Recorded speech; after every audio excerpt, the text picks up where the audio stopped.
Alrighty, folks. Rocket Mortgage has entered the DSCR landscape, and boy, that I wanted to talk to was Convoy Home Loan, somebody who's rocking and rolling with this channel for years. Jonathan, looks like good old Rocket Mortgage is looking at Convoy and going, "Give me some of that DSCR loans." What the heck's going on? What's going on with Rocket? It's so funny that they rolled it out. They're late to the game, right? I'll say that. Clearly late to the game. Yes.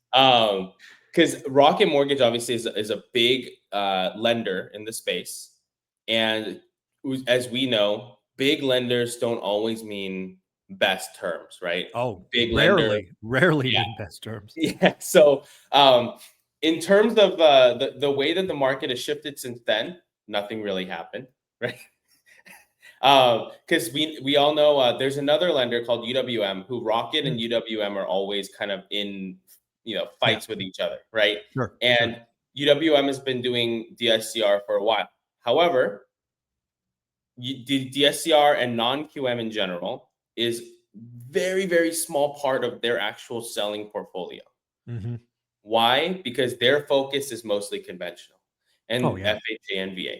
So it's the same thing for Rocket. So I'm hearing rumblings that the programs that are rolling out they seem like they'd be good introductory rates. So a lot of how these lenders roll them out is they'll roll them out with like maybe aggressive rates and then catch you in underwriting, keep you in underwriting for forever, and then be like, oh, whoops, by the time you're out of underwriting, rates went up, right? So that's what I'm seeing kind of start to happen. But in terms of the overall market with Rocket, obviously it's just a product that they're late to. However, their guidelines when it comes to underwriting, because we've already kind of seen their guidelines, it's a little more strict. I should say a lot more strict than the DSCR lenders that we've already been using throughout the last 5 years. So I think when I saw this, I mean, I had a couple of thoughts. First and foremost, again, Rocket is, basically, in my opinion, and not yours, mine, a call center operation, right? They just feed this big pipeline and people make phone calls and they just never stop. I got to imagine their systems and processes are very much wired for, conventional loans. Now, implementing DSCR loans this late in the game, it's going to break a lot of things. It's going to break a lot of things, I think, which again is it's going to be interesting to watch that kind of unravel. The second thing I thought about was this brings more liquidity, frankly, more legitimacy to the DSCR world. And, we're seeing a time, and we've been talking about for the better part of 6 months, where DSCR loans were better than conventional. And we'll get into that in a minute. But, I think net Rocket coming in is going to be a positive. It expands the market. It gives it more legitimacy. More people understanding there's a difference, right? I think the average buyer out there is not watching my channel and only thinks conventional. So I think this only brings more sun to the high performers like Convoy. And I think net it'll be a positive. Yes, there'll be some competition. Yes, you'll be fighting some noise and, all of that, which is, nothing you're not used to. But, where I came back from this is it's going to probably be really good for Convoy.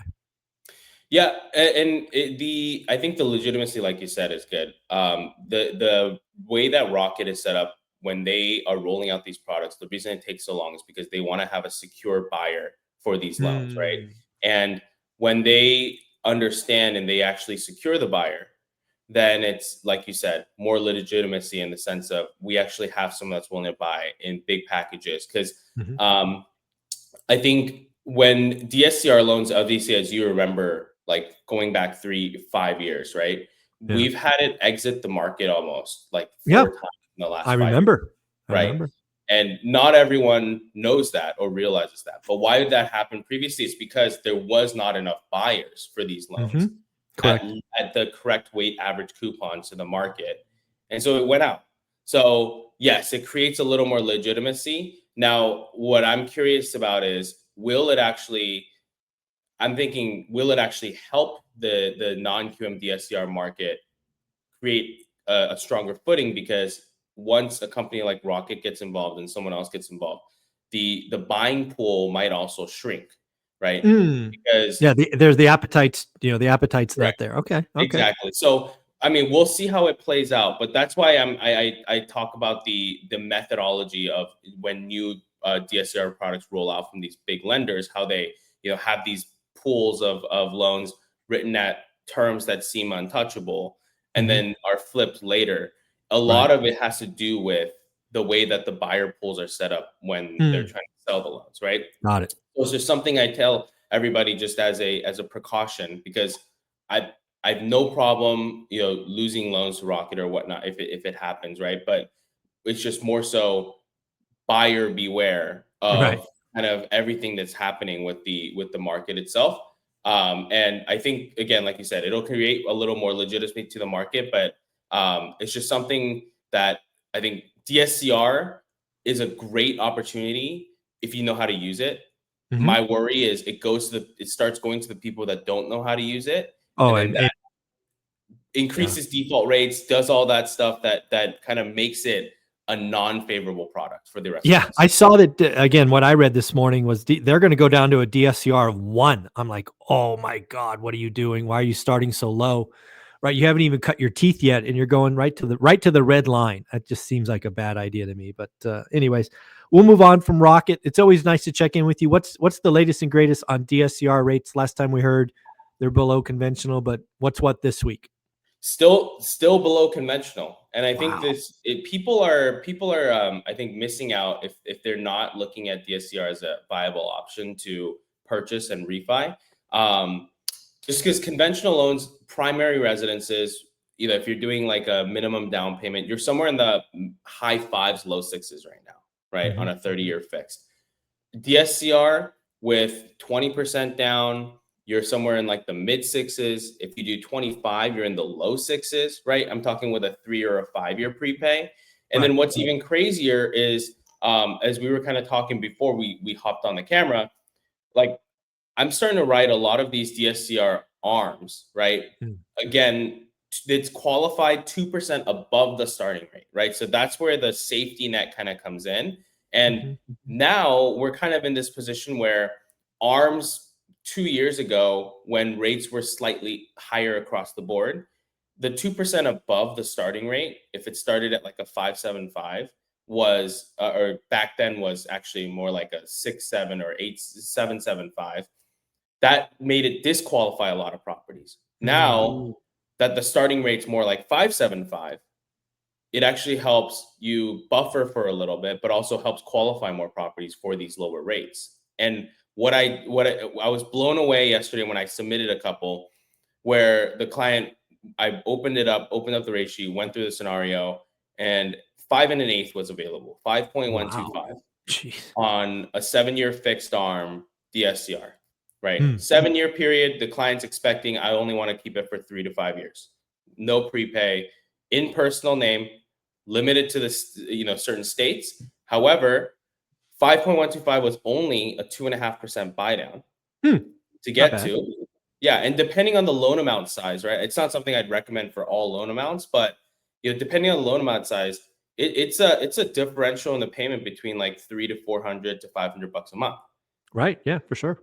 And if that's the case and you plan out already 3 years or 5 years, depending on what that time period is, will you break even plus some on the buy down cost to get down to that rate? And I think it's a great opportunity now for people to look at this and say, okay, do I want to? This isn't like a set it and forget it. This is more so like a temporary solution to the current market conditions if you don't like the 6% that's available right now. Right. Yeah. I'm always going to be, as you know, anti-arms, but I will agree with you. There are certain situations where a buyer may have a short time frame. And if that time frame's a lock, then yeah, I could see where an arm comes in. I do like the fact that you added time, right? Again, they told you 3 to 5, you got them a 7, right? Because life happens. I'm more the set it and forget buy and hold guy. So we don't think about the exit that quickly. But yeah, I mean, it certainly makes sense. And in 5 1/8, I mean, that's getting pretty low. Yeah, because I mean, I was conventional 30-year fixed with like call it 40% down investment. I started seeing rates in the fours, high fours. on a 4 unit while I was pricing out, and I was like, wow, that's crazy. And then I went to this program, and it was obviously DSCR, so qualified off the rents, and only 20% down or 25% down. And it was half the down payment to hit the same rate that you were going to get down to on a 30-year fix, which again, you can, but for a lot of people, if you're looking at cash on cash return, that obviously kind of alters it. So this is for that client, this is the time, right? This is the time to take advantage of it. But DSCR in general, like I said, the spread between DSCR and conventional as of this week has been kind of at an all-time low, because conventional has been inching up. If you've been kind of looking at everything, it's been inching up and down, and DSCR has never been kind of. I think this is the most stable I've ever seen DSCR. That's what I was going to say. I was going to say it feels stable to me, which is really weird to say. Yeah, it is. And I think this is going to create, I think, a better opportunity for a lot of buyers right now, and people. It's going to reward the people that act now, right? So, I guess I have a random question that I didn't ask you before, but if a client, let's say, had these loan products in front of them and they were like, would I be better off waiting till the next Fed rate cut and next year, or making a move now using the products that I told you? Like, in your opinion, what would you feel like is the better option? Well, right now, I think the better option is to strike now, because first and foremost, as of this morning, I do not think we're getting a December rate cut. I think the hawks on the Fed board are gonna push it to next year. So again, people that were counting on a December rate cut, it's not coming. It's one of the reasons why conventional rates are up, because more and more people are starting to understand that a December cut's not coming. And at the end of the day, folks, I think we should have learned already. The last 5 Fed meetings or the last 5 Fed cuts, mortgage rates have gone up after the cut. So I mean, stop beating your head against that wall. Write the deals that make sense today with today's financing, and stop hoping and praying. I think a lot of people have been burned, and I don't know why you guys haven't learned. 5 times in a row is a lot of times to see mortgage rates go up after the Fed cuts. So, learn the lesson. So write the deal that makes sense today, period, full stop. Okay, I love that answer, and that's what we've been telling clients. Obviously, I think, and I think the biggest lesson I've kind of seen a shift with the last meeting. We kind of talked about this, where people start, okay, now I get it. I get it now. It makes sense now, right? And people are starting to come to that realization. And anyone I told to lock previous to the meeting is now happy, right? Absolutely. And everyone that said, I'm going to wait, is now kicking themselves, right? So to your point, I think if they decide that rates are not actually going to go up, and they say, no, we're going to keep it stay in December, then mortgage rates are actually going to shoot up more.